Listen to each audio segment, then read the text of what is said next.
Good day and happy holidays from Mission Control Houston. There's been no slowing down in space despite the upcoming holidays. It's been a busy week here in Mission Control and also aboard the International Space Station. On Monday, the Soyuz TMA-03M spacecraft that would carry new Expedition 30 flight engineers Oleg Kononenko, Don Pettit, and Andrei Kuipers into space rolled out to the launch pad at Baikonur Cosmodrome in Kazakhstan in preparation of Wednesday's launch. Aboard the station, Expedition 30 Commander Dan Burbank had worked with the biomechanical analysis of treadmill exercise on the International Space Station, or treadmill kinematics experiment. Burbank also continued his work with the preliminary advanced colloids experiment 2, or also known as PACE. Housed in the Fluids Integrated Rack, PACE studies the effects of vibration on particles suspended in fluids in the space environment. This work aids in the development and optimization of crew procedures for the future Advanced Colloids experiment, also known as ACE, which will fly samples that may have an important impact on our understanding of fundamental physics. Additionally, on Monday, he updated software for the sodium loading and microgravity experiment. Solo researches the ways in which the human body retains fluid and salt during bed rest and space flights. Subject crew members follow a diet of constant low or normal sodium intake and increased fluid consumption. Also on Monday, flight engineer Anton Shkaplerov worked on the Sino experiment. This is a Russian experiment that examines the oceans below, documents their characteristics, and then correlates that to certain bioproductive areas that impact the fishing industry. Shkaplerov and flight engineer Anatoly Ivanishin then worked to replace several of the panels, fuses, and batteries inside the complex's Russian segment. Then on Tuesday, Burbank spent most of his day working on the combustion integrated rack, which can safely accommodate experiments that examine the droplet, solid fuel, and gaseous fuel combustion in a weightless environment.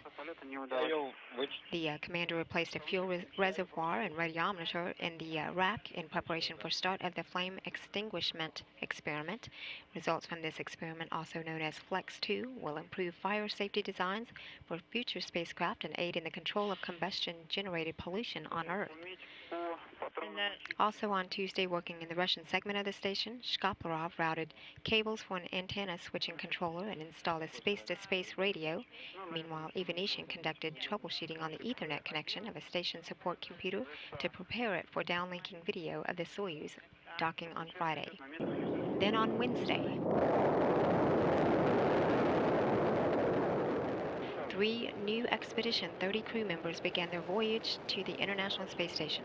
Flight engineers Oleg Kononenko, Don Pettit, and Andrei Kuipers launched on Wednesday at 7:16 a.m. Central Time aboard their Soyuz TMA-03M spacecraft from Baikonur Cosmodrome, Kazakhstan. On Wednesday, Burbank worked on a laptop computer to convert the Russian video signals of Friday's docking for downlink and streaming using the American Ku band radar.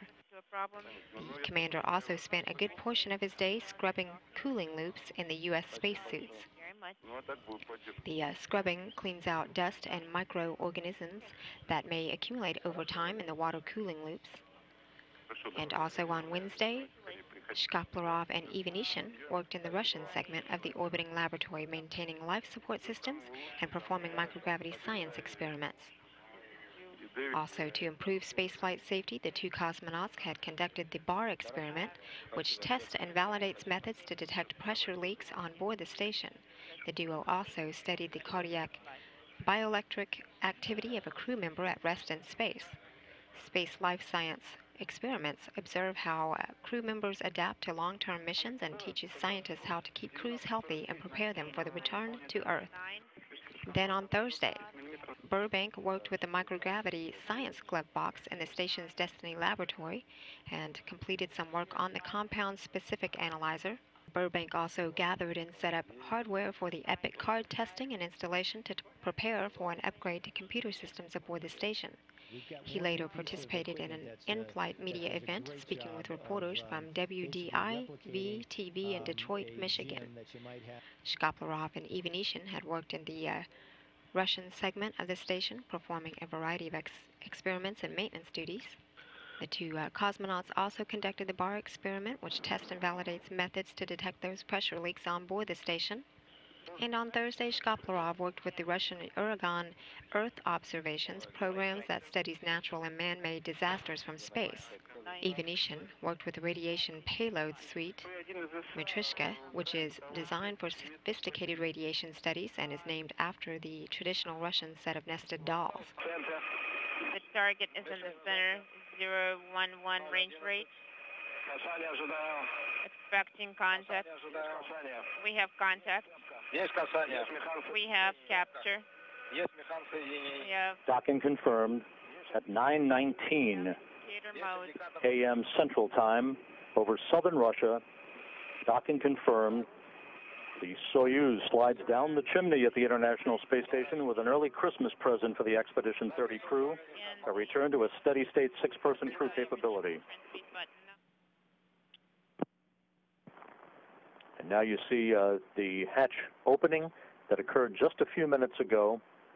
Anton Shkaplerov, joined by Anatoly Ivanishin. There's Dan Burbank with his back to the camera as the newly arrived crew members arrived on board to form a six-man crew. Oleg Kononenko, the Soyuz commander, was first on board the Rosviet module of the International Space Station, occupying the center seat of the Soyuz.